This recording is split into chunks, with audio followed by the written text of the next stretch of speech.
That's right. You can absolutely buy a house without a realtor. And I'm going to tell you how to do it. Here we go.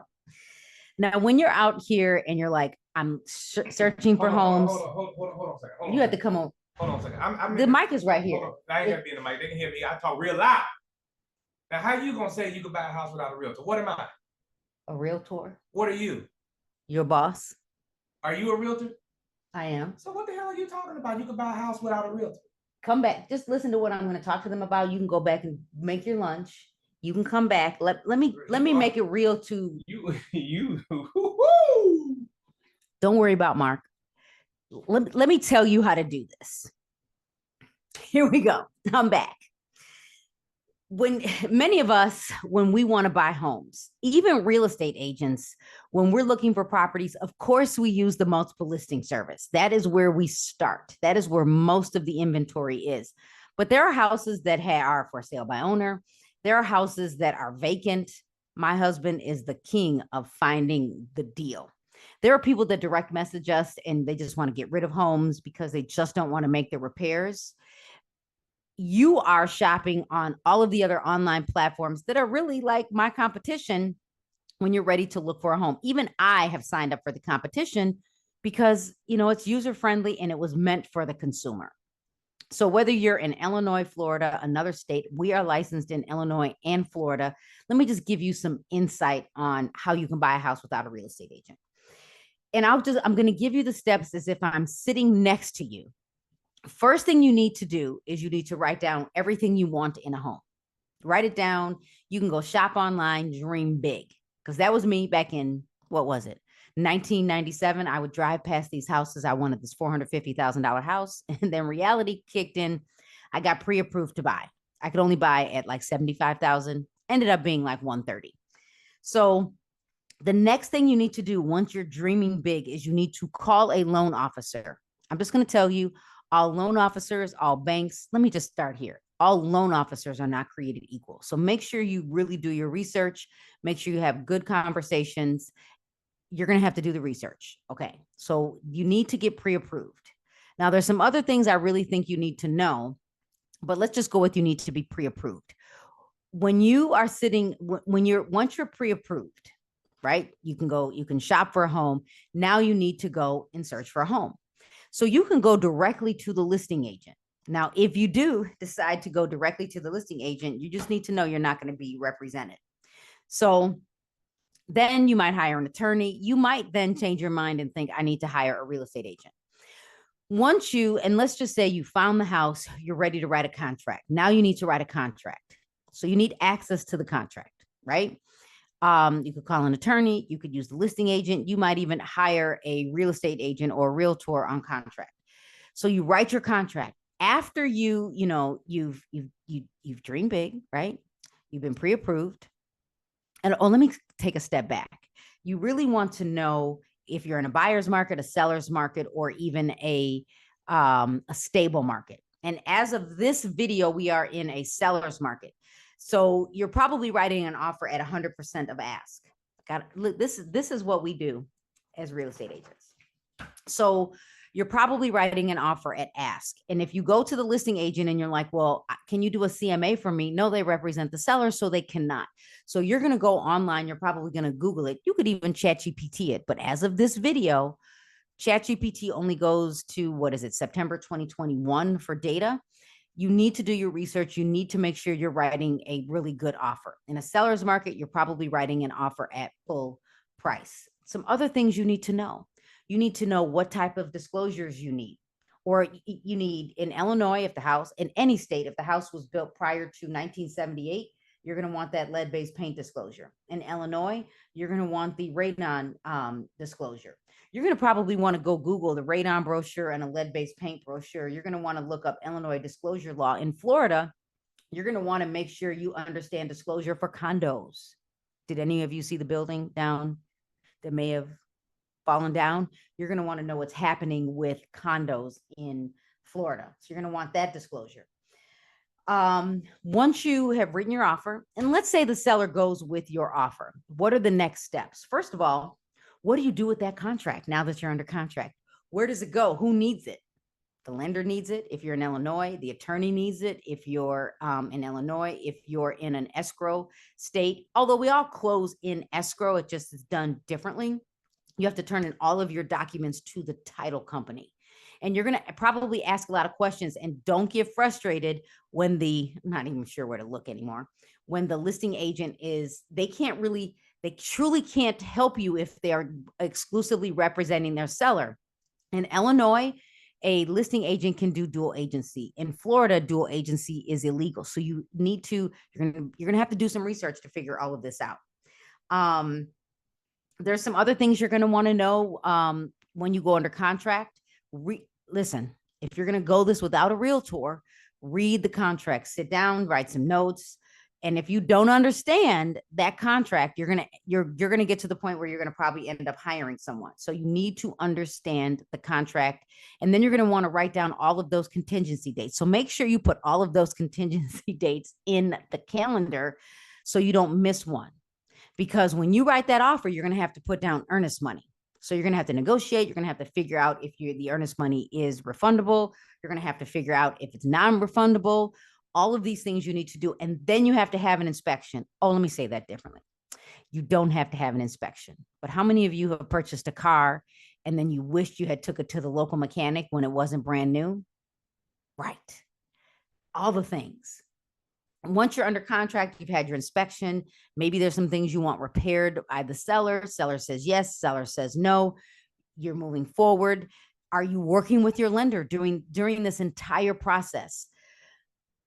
You had that consultation with yourself in the beginning. Call the lender, make sure they know they get your contract, make sure the attorney gets your contract. And then maybe you get your clear to close. Now you have to work with the listing agent. You might be working with the seller, because now you are moving forward with this transaction. So let me give you some other insights to what we do as real estate agents. This is like the road to a closed transaction.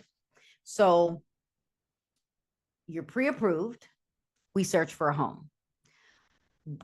Again, as a real estate agent, we put you in the multiple listing service. We know all of you, you Google everything and you're looking for that perfect house because you think we don't have access to them. Now, I'm going to have to create another video on what I really wanted to say. There are some agents that are licensed in all 50 states, rare. But there are times when we can't find the property in Illinois because it's in a different multiple listing service. That is rare, but it could happen.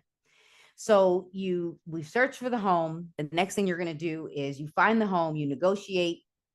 What if you need a closing cost credit? Did you even ask your lender? Have you saved enough money? Do you know how much money you need to put down? These are all things that need to happen when you go to write that offer and when you're under contract. The next thing that happens is after the inspection, you have to have an appraisal. If you are not paying cash, now there's some other things that could happen. If you're putting down 50%, maybe you don't need that appraisal. Then you're going to want to make sure you're paying attention to your contingency dates. You're going to follow up with your loan officer. You're going to make sure you're turning in all of your documents in escrow. And I know I'm making this sound like, oh, okay, maybe Carrie. Then once you have a clear to close, you have to work with the listing agent and then once you work with the listing agent, you have to set up a final closing and please make sure that you are asking if everything was repaired that you asked for. You go to your final walkthrough and then you have to go to closing, and you need to make sure all of your money is in the bank. And I'm just going to give you a bonus tip. When the lender is asking you to get a wire, walk into the bank. Never, ever, ever email. Never email. Or let me say this: never click on a link that you get from someone that says you need to click here to send the funds to closing. Don't do that. Physically walk into the bank, because we don't want you to lose your money. And then there's closing date, the closing day. So this is my Carrie version when I work with real estate agents. As a buyer, here are all the steps of homeownership. Then here are all of the steps that you need to look at when you are shopping for a home. Then I have a system for writing an offer, going under contract, during the process, and the final walkthrough. And this is just the basics. Then once you're under contract, we have this list. Then I have the the things you need to know when you go to buy a home, because everything you say can and will be used against you if you go to the listing agent, because they're going to use it to negotiate. Yeah, they're going to use it to negotiate with the seller. So you have to know that if you decide to go this alone, and again, my husband, even before he was licensed, he was good at going this alone, but he did ask a lot of questions. Yeah, there's so much I want to say. There are, I also have here, I got this is my working with the real estate agents, how to farm. There are the do's and don'ts, like talking on social media, when you go to look at the property, cameras in the home. And then when you're ready to close, congrats, you're ready to close. I have an entire checklist. You probably want this. Now that I've kind of given you some insight on, do I believe you could probably decide to purchase a home without a realtor? I do. I do believe you could do this. But let me tell you why you actually need a realtor. A licensed realtor, a licensed real estate professional. It's because we do this every day, and we not just go through all of these checklists. We manage the transaction, and we're the person that can talk you off the ledge because you're emotional. You're probably going to want to cry. You're going to need some Kleenex. You're probably going to want to drink. Maybe, I don't know if you drink. So, or you might need some Pepto-Bismol because you're sick to your stomach, because you have no one to talk to because you went this alone. Let me just give you one more tip. A lot of times the consumer thinks if they go directly to the seller or the listing agent, they're going to get the property for less money. If I go to sell my house, let's say I'm not let's say I'm a seller. I'm selling my house. I want all my coins. I'm going to figure this camera out one day. I literally want all my money when I sell. So a lot of times the consumer thinks that if I go directly to a seller or directly to the listing agent, that I'll be able to negotiate and get the house less. Not necessarily true. So I've given you some strategy on how you might do this alone, but let me challenge you before you're like, you know what, Carrie, I'm looking at the NAR settlement. I'm looking at the fact that now we have to sign, the NAR settlement says we now have to sign a buyer agency agreement. In Florida, we have a showing agreement. We have exclusive agency. We have non-exclusive. In Illinois, the law is changing January 1st, 2025. But we have always had exclusive agency agreements. We've had non-exclusive agreements. We have notice of no agency. If we don't represent you, we have dual agency.